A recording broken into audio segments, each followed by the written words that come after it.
Very warm welcome back. If you're just waking up, I know that most of you are on holiday. It's a public holiday in South Africa, and for Christians around the world celebrating Good Friday. And if you're Jewish, we know that you're in the middle of Pesach. So happy holidays to all of you. Let's carry on with the program now. The Minister of Police, Fikile Mbalula, yesterday appointed Lieutenant-General Yolisa Matakata as the new acting head for the Directorate for Priority Crime Investigation, otherwise known as the Hawks.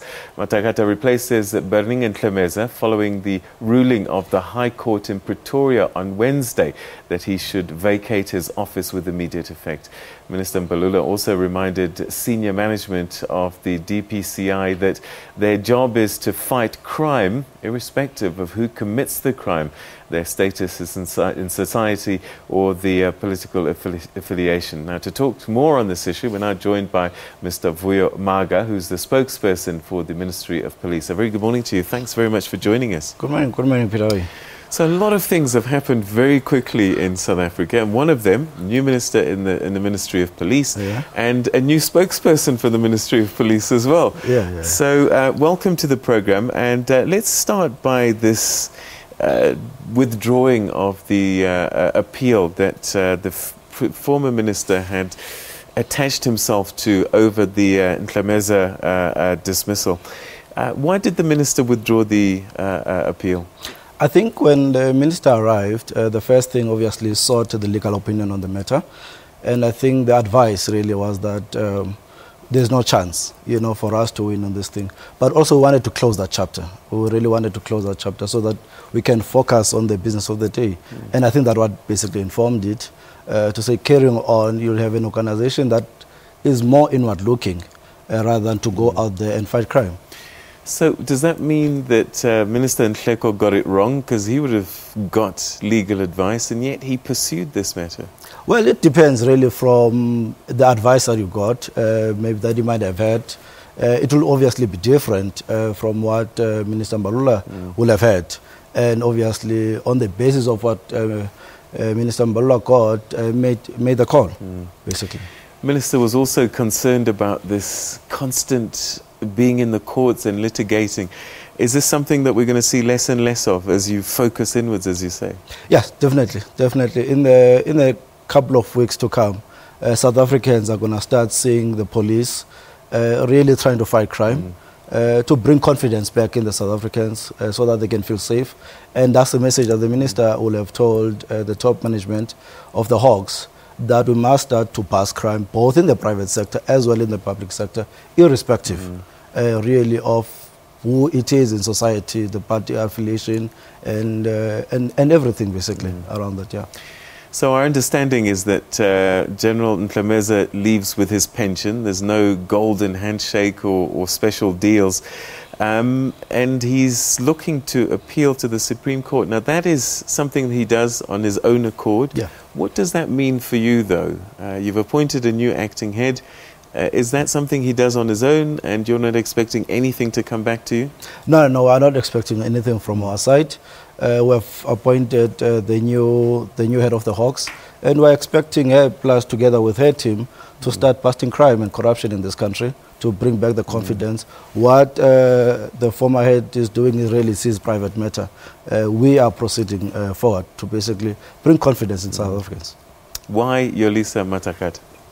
Well, I think it's instructed really by the South African Police Act that in the absence of the head, the deputy then shall be appointed by the minister. And I think that's what the minister will have done to basically follow that act, that, the deputy must then come and head and to be the acting head. And she comes able to run with the ball straight away. 15 years experience, crime intelligence, and also leadership in the Western Cape. She's been there. She's been there for some time. I think her record speaks for itself. I mean, she's been part of that senior management team, and we are quite hopeful, really, that she'll steer that organization in the right direction, and as I've said, to bring back the confidence of our people. What about the Hawks in general? The minister said that society perceives the Hawks to have low morale and perhaps lost a little bit of its sting as this priority crime busting unit. I suppose it's early days, but what sense do you have? Is it a perception, or are there issues that need to be fixed inside the police? I think really is I think the words of the minister that we need the hawks that are clinical.